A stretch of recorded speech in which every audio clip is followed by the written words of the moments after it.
If you have a Bible this morning, please could you turn to John chapter 15. And we're looking today at verses 18 to 27. John chapter 15, verses 18 to 27. These are the words of Christ speaking to us. If the world hates you, know that it has hated me before it hated you. If you were of the world would love you as its own. But because you are not of the world, but I chose you out of the world, therefore the world hates you. Remember the word that I said to you, a servant is not greater than his master. If they persecuted me, they will also persecute you. If they kept my word, they will also keep yours.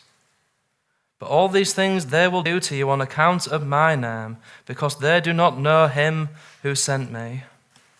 If I had not come and spoken to them, they would not have been guilty of sin. But now they have no excuse for their sin. Whoever hates me hates my Father also.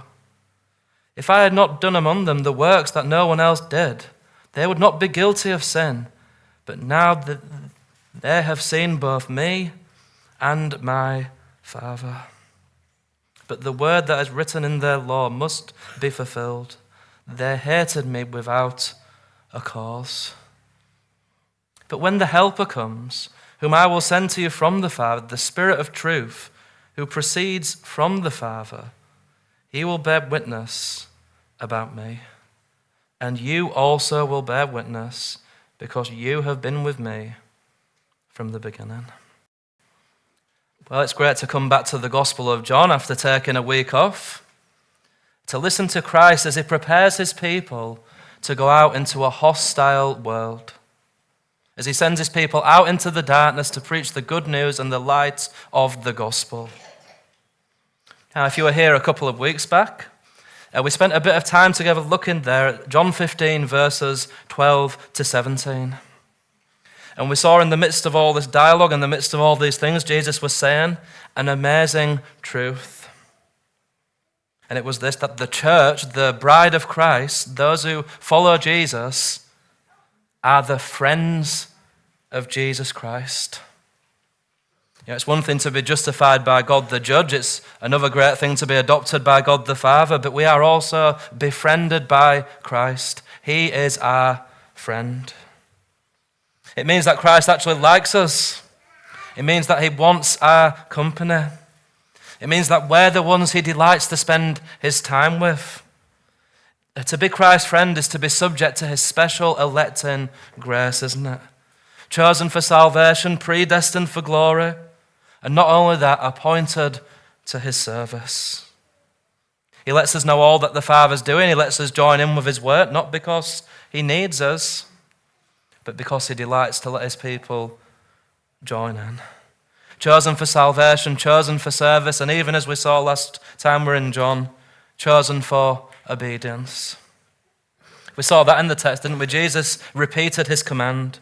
A new commandment I give to you, that you love one another as I have loved you. So that's what it means to be my friend in practice.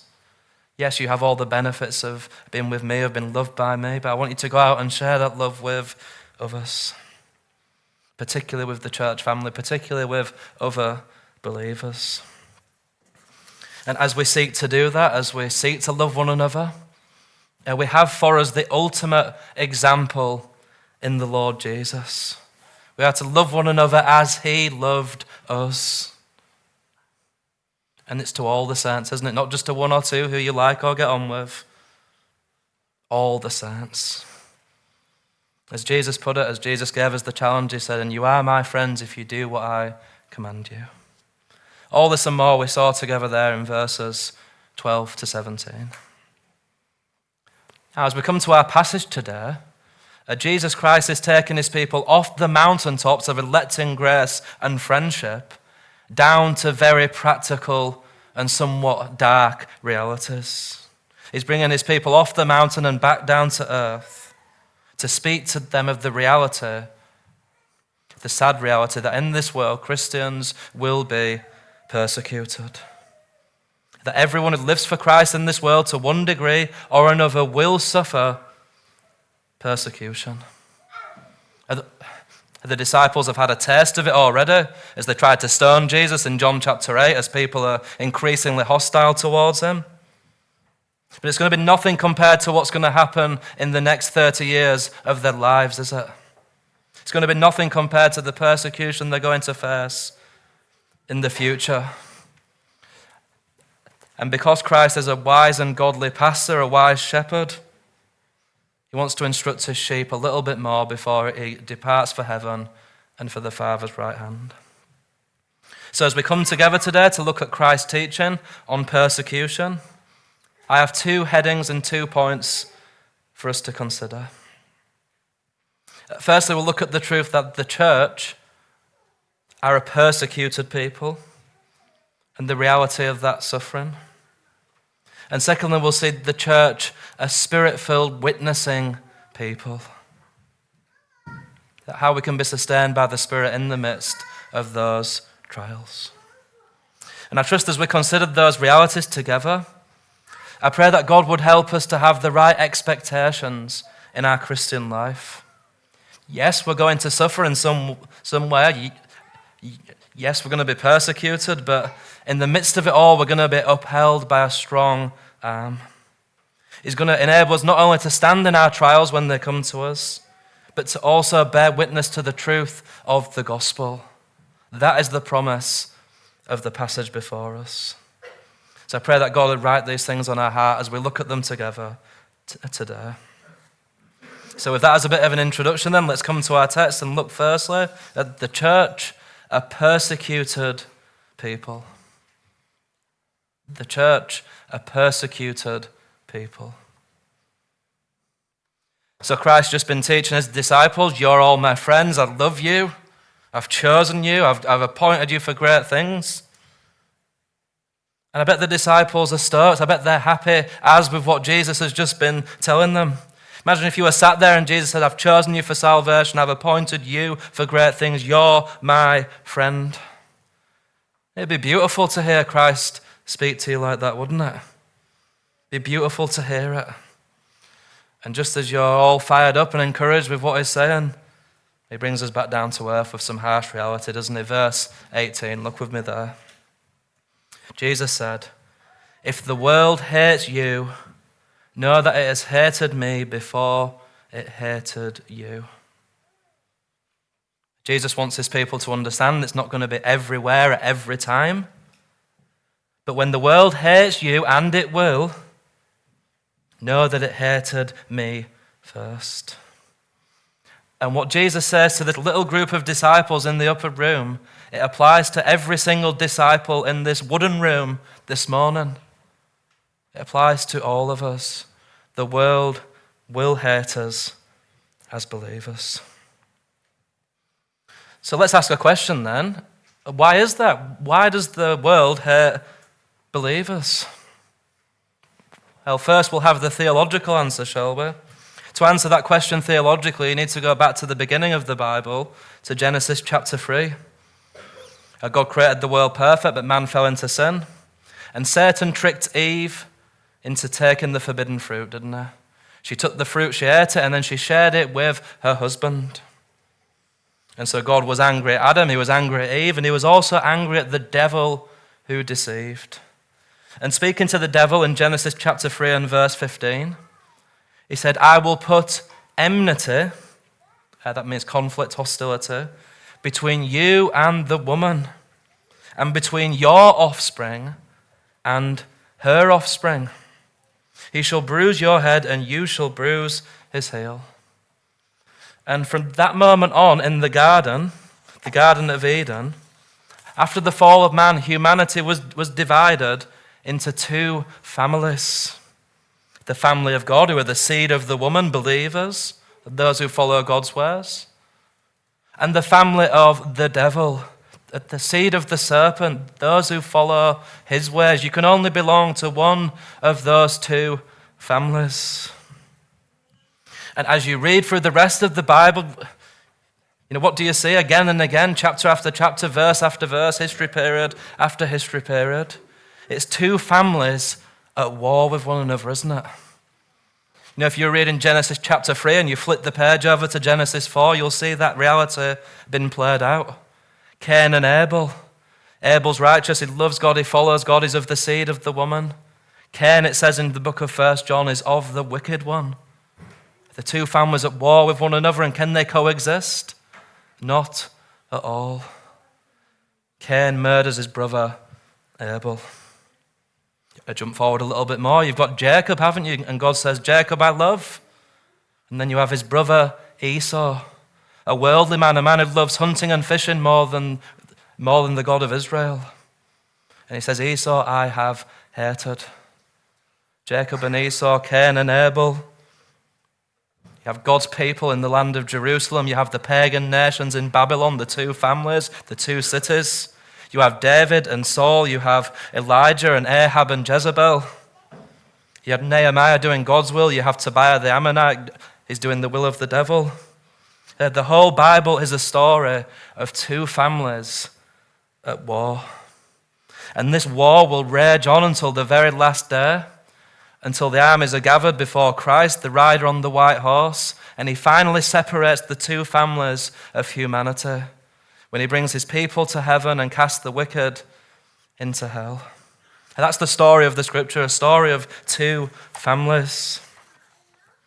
And so Christ is saying to his people, when you find yourself hated, and when you find yourself at war with the people of the world, when they despise and reject you, I want you to remember they did it to me first.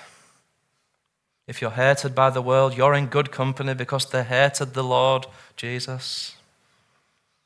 Hated the prophets before him and hated Christ. It was the summation of all the prophets. And let's ask another question then. Was Jesus right to warn his disciples? What happened to him? Was it a bit of doom and gloom speak, like when you speak to the kids and you warn them about things to keep them away from it? Or did the disciples actually suffer? I'll just take a quick look at history. Let's just describe how they all died just for a second. Church history tells us that Andrew was crucified. Bartholomew was beaten and then crucified. James, the son of Alphaeus, was stoned to death. James, the son of Zebedee, was beheaded. John, he had the best deal. He was exiled as a prisoner on the island of Patmos and died alone. Thaddeus was stoned to death. Matthew was speared to death. Peter was crucified upside down. Philip crucified. Simon crucified. And Thomas got the spear as well. Life didn't end peacefully for the men in that room, did it? It may not end peacefully for all of us who are sitting listening to this sermon in this room. We just don't know. But if the world hates us, and it will, know that it hated Christ first. So that's your theological reason. That's why unbelievers are at war with believers, because of the garden, because of the snake, because of the curse of God. But practically, why is it that unbelievers hate Christians? Well, Jesus says there in verse 19, doesn't he? He gives us some further insight. Look at verse 19 with me.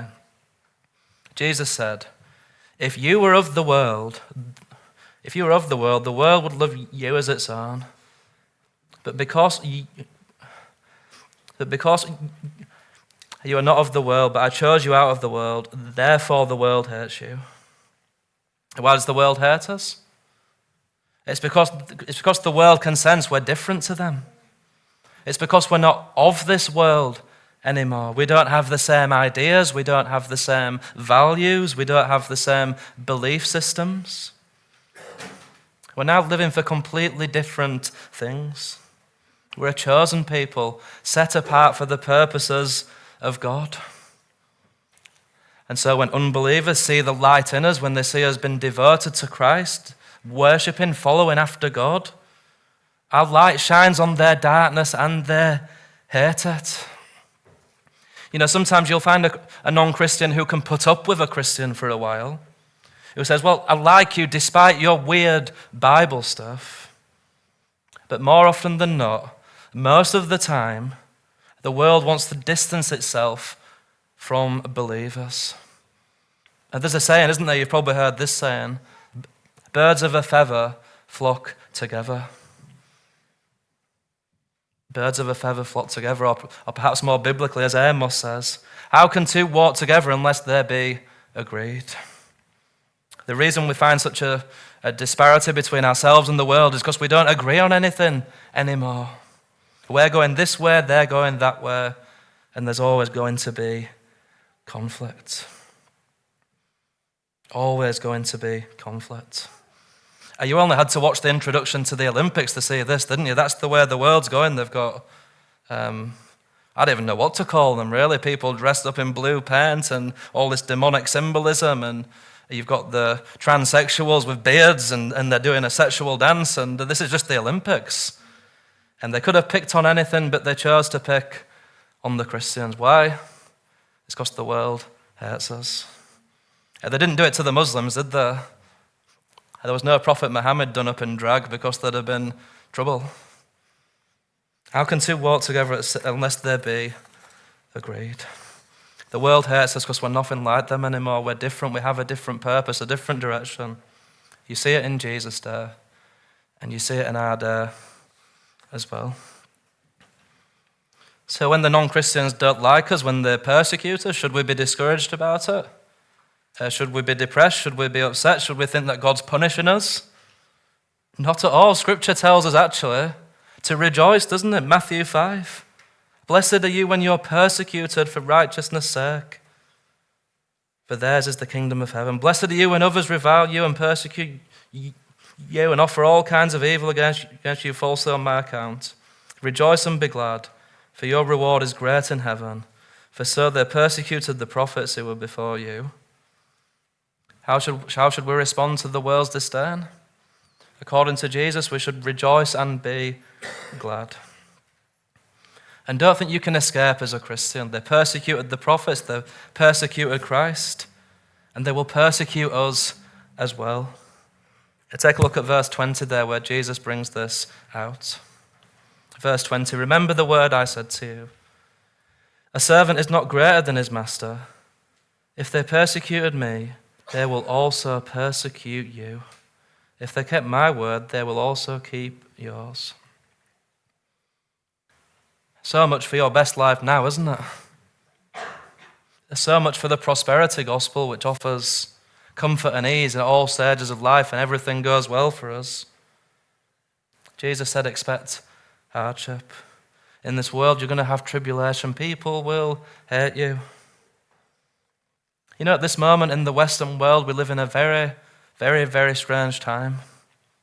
Because there isn't any true persecution yet in New Zealand, is there? We've had a small test with the government shutting the church over COVID and these sorts of things, but we can meet this morning without fear, can't we? There was no one thought when we came here, oh, what if the meeting gets bust up and we end up in prison? What if we end up getting tortured this afternoon?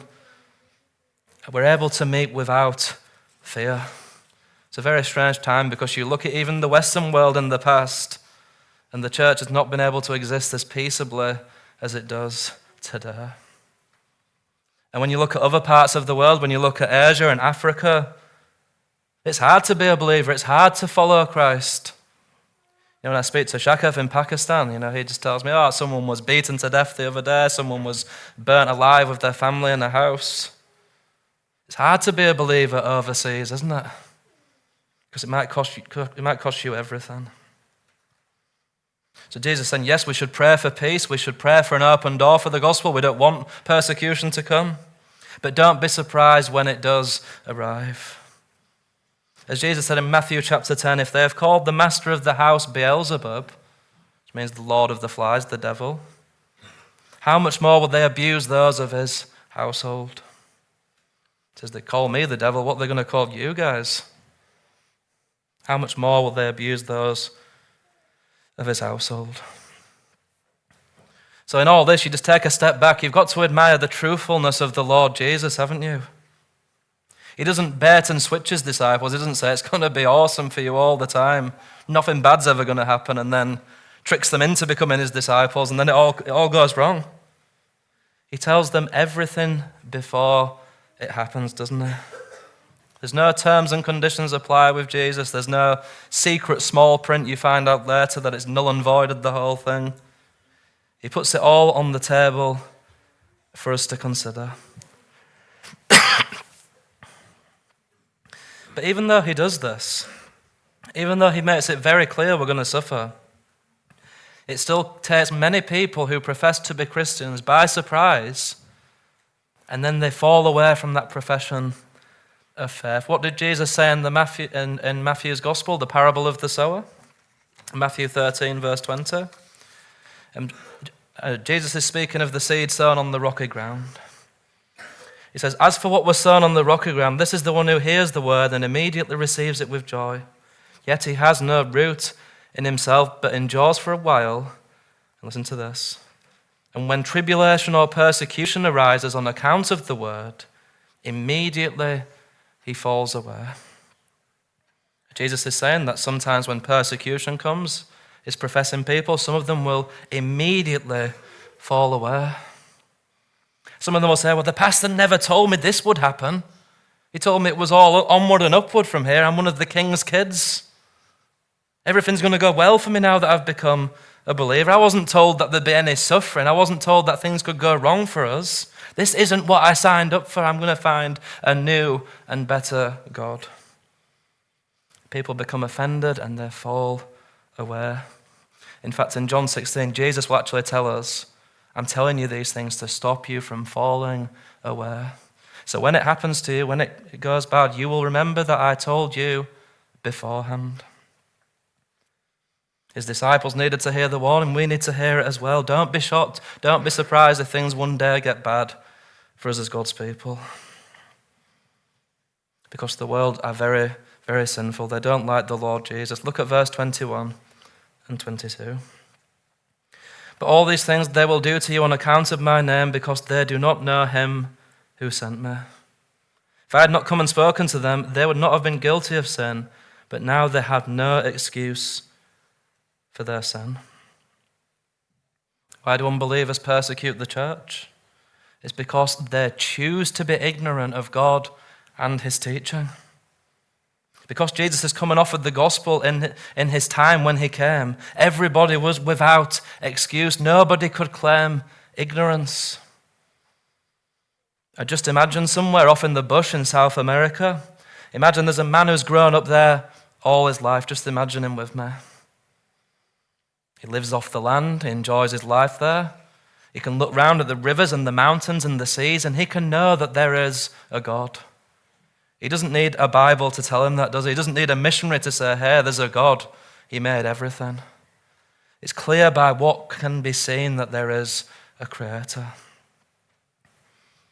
But as he looks at the river and he looks at the mountain, he doesn't know that Jesus died on the cross for sinners and that if he trusts in him, he'll be saved. He doesn't know that Christ is the good shepherd, the one who lays down his life for the sheep. And in that sense, there's a sense in which he's still ignorant. He doesn't have the guilt yet of rejecting the Lord Jesus until the gospel comes. That's what Jesus is saying in this situation. He's saying the people I've been preaching to, they have no excuse. They're not like the man in the bush who's never heard the name of Jesus Christ. And just the same today, there are no excuses for anybody in this room or for anybody in this town or for anybody in this country. All of us know there's a God, and we know that he sent his son to die on the cross. We've been writing it in our little exercise book since we were children, haven't we?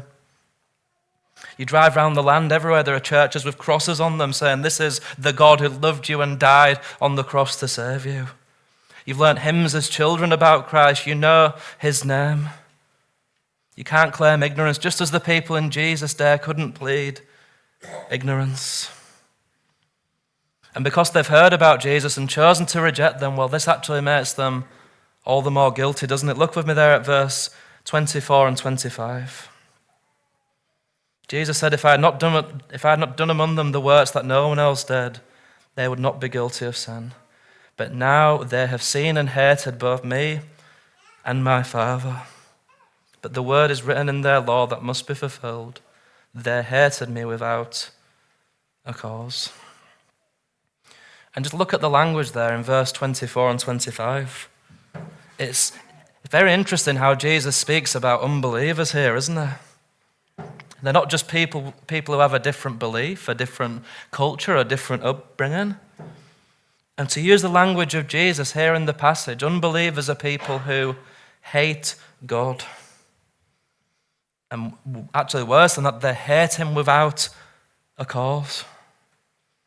What does this mean? It means your unbelieving friends and neighbours, as nice as they are, as many nice quiches as they might drop you off and do things for the kids, the reason they won't come to God is because they hate him.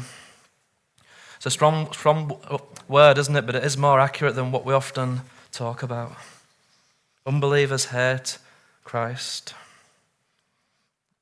And when Jesus says this, he's actually quoting from the Old Testament, from the book of Psalms, isn't he? Psalm 69, verse 4.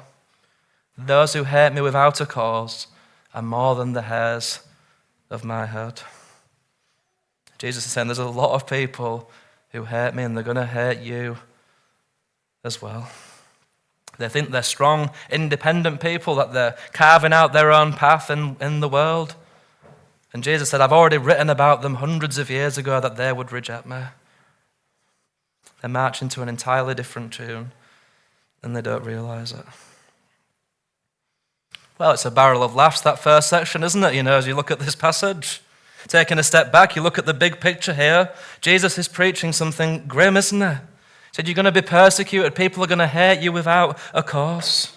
It's the way the master went, and the disciple must go that way as well. It's pretty grim, but it is honest, isn't it? It's especially honest when you think of the deaths of the men who were stood before him. So we're sharing this because God has put this in his word and because he wants you to know it, because we're committed to preaching through the whole Bible, not just the nice bits, but also the depressing sections as well. But this poses a question to us as believers, doesn't it? As believers here this morning. How are we to respond when people persecute us and hate us and even want to kill us, imprison us? How are we going to have any strength to face this kind of thing if it came to the shores of New Zealand? How on earth would we be able to cope when we don't even like to get out of bed early? How would we be able to deal with this? It's this consideration which leads to our second point, isn't it? We've seen the church as a persecuted people hated by the world. And now let's look together at the church, a spirit-filled witnessing people. A spirit-filled witnessing people. So picture again, you're back in the upper room, you've heard Jesus give the good teaching, now he's dropped the bombshell on you, you're going to suffer. You're going to suffer, it's going to be bad, people are going to hate you just as much as they hate me. And don't forget, Jesus has been talking about his death on the cross over and over again at this point, so they might have been starting to get a clue what he meant when he talks about dying. It'd be a scary thing to hear, wouldn't it? Be a scary thing, because if you were brought up under Roman occupation, you would know what it was for a man to be flogged within an inch of his life. You would have seen people being crucified on the hills on a Friday afternoon. You would have known what these men were capable of. So to hear that you're going to suffer in some way at the hands of unbelievers would have been a very terrifying thing.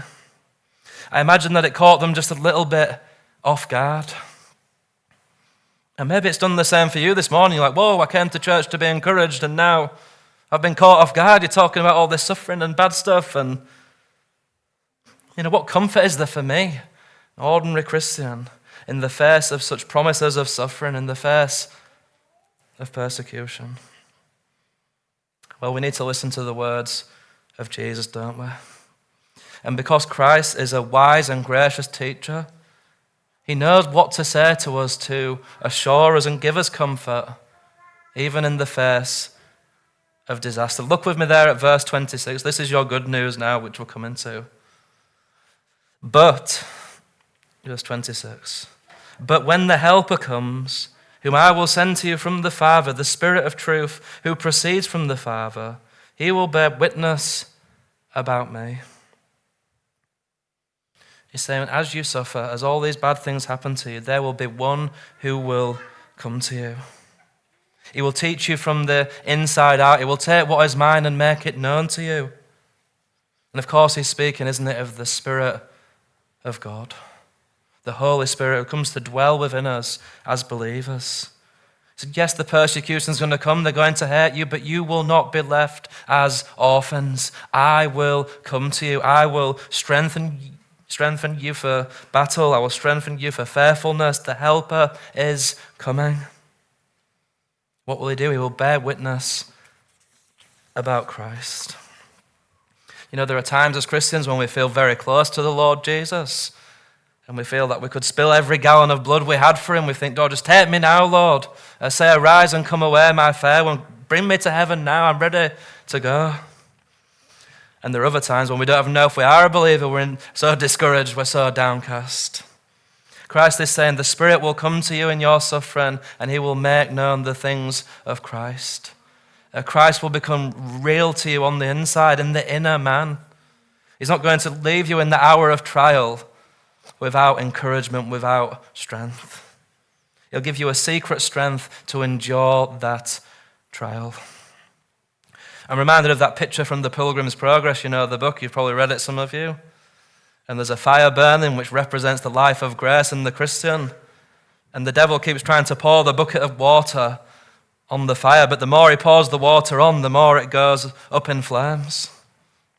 And it's because just out of sight there's a hand, isn't there, pouring in oil onto the fire, pouring petrol onto the flames.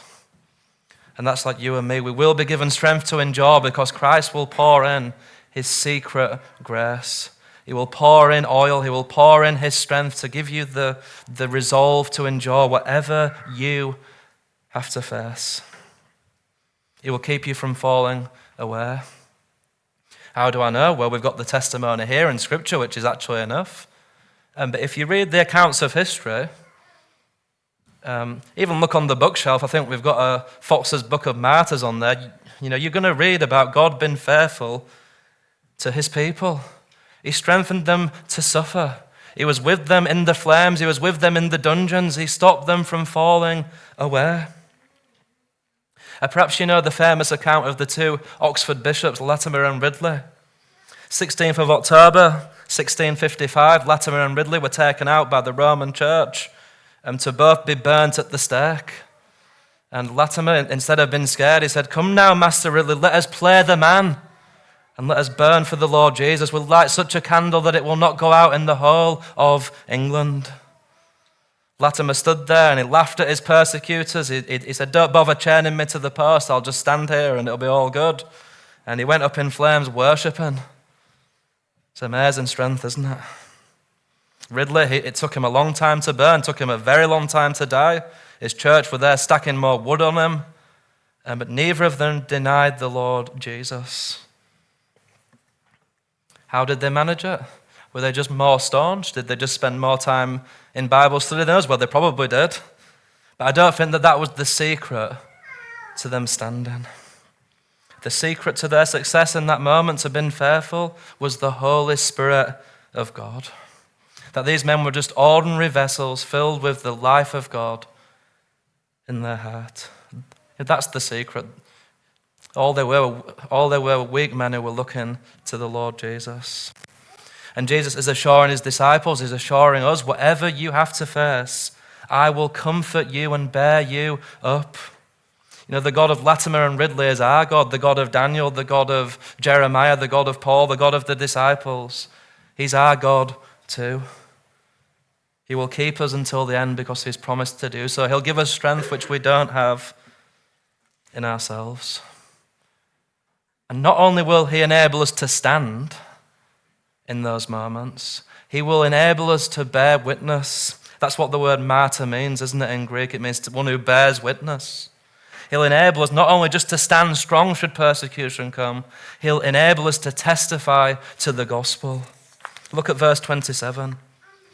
And you also will bear witness because you have been with me from the beginning. So when you think about persecution, when you think about these bad trials, if you're anything like me, you're thinking, I'd be happy just to be clinging on for dear life at the end. to still have my faith intact, to not give up on the gospel. And yet Jesus' promise here is something much further reaching, isn't it? It's saying you're not only going to be able to stand in the day of trouble, you're going to be witnessing for me in the midst of your trials. It sounds a lot, doesn't it? But as you read through the book of Acts, you actually see this in practice, don't you? James and Peter, and they're in Acts chapter 4, and they're beaten, they're taken to the prison. The next day they're out preaching again in the temple, they're in the courts, they're letting people know about the gospel. They weren't put off one bit. You turn to Acts chapter 16, Paul and Silas, they were preaching the gospel, and they were flogged, I presume, quite viciously. All the wounds on their back would have been open. And what do you find them doing at midnight? Singing hymns, having a prayer session in the jail. And then they preach the gospel to the Philippian jailer. He gets converted and his whole household is baptized. It's not Jesus just blowing hot air, is it, or exaggerating. His disciples are able to stand in times of persecution. You see it in the book of Acts, you see it in church history, you see it everywhere. It's an amazing testimony to God's power when you look at the history of the church. And the encouragement for you and me is that same power is at work today. We're still able, with the Spirit's help, to stand in persecution, to witness to Christ in the midst of our suffering. If we're ordinary, empty vessels, then Christ can fill us with his life. This is our hope, isn't it? This is what the passage is teaching us. When we need it the most, Christ will come for us. He will not leave us as orphans. He will strengthen us for the struggle. It's what Christ promises here in John 15. It's what the church has experienced throughout history. It's what you and I will experience should persecution ever come to New Zealand. Let's ask a few questions as we close today. But as we came to our passage, we listened to the words of Christ, and he rightly bears the title of the true and faithful witness, doesn't he? The Amen, the one who speaks the truth of God's word to us. He says, don't be surprised when you're persecuted. It's not a new thing. It happened to the prophets. It's happened to God's people all throughout history. Don't be shocked when it happens to you. Let me ask you, Christian, have you come to grips with that sad reality? That we're in this world, there's a battle going on, that people will sometimes hate you without a cause. They will slander you and say bad things about your character. Have you come to grips with this? It's not a pretty picture Jesus has painted for us this morning, but it is an honest one, isn't it? We do well to listen to the words of the Apostle Peter. Listen to what Peter says, 1 Peter 4. Beloved, do not be surprised when the fiery trial comes upon you to test you, as though something strange were happening to you. But instead rejoice, for in as far as you share Christ's suffering, you may also rejoice and be glad when his glory is revealed. If you are insulted for the name of Christ, you are blessed because the Spirit of God rests upon you. But let none of you suffer as a murderer, a thief, an evildoer, or as a meddler. But if anyone suffers as a Christian, do not let him be ashamed, but let him glorify God in that name. That's what Peter says, isn't it? Don't be surprised, the fiery trial, when it comes upon you. You got the teaching from Christ himself. Remember that he suffered first. He knows what it's like to suffer. He was the man of sorrows, acquainted with grief. And don't take it personally if your co-workers reject you. They don't want to invite you to the works party. They think that you're a bit of a freak. They give you the worst jobs. Don't be surprised. It's that hatred we're to expect. We saw the church as a persecuted people. We also saw the church as a witnessing people, filled with the Spirit and enabled to stand. How can we survive the world's hostility? It's not by more discipline. It's not by more resolve. It's by the Spirit of God, isn't it? He brings us into the Christian life. He sustains us throughout the Christian life. And he will bring you safely to the end of your Christian life when your faith is turned to sight. He'll enable you to stand not only as to limp through, but to be a witness in the midst of your sufferings. Let me ask you, are you making good use of the freedom you have here in New Zealand? That we're not seeing persecution in a dramatic way? Are you rejoicing in that?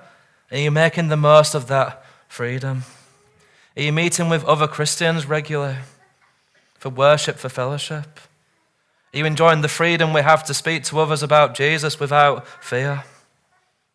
That's a challenge to us, isn't it, to make good use of this freedom.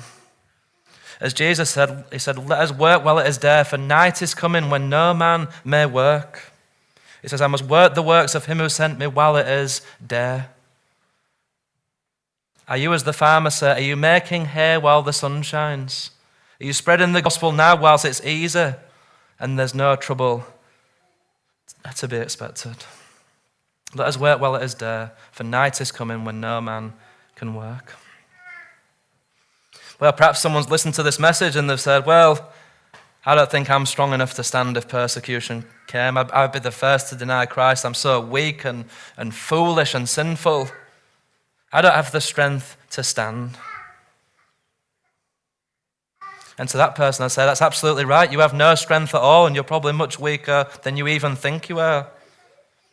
But Christ will bear you up. He will come to you. He will be strong for you. As God said to Moses, just stand still and see the salvation of the Lord. That's how it will be if we're called to suffer. He will be our strength. He will be our shield, captain, and defender.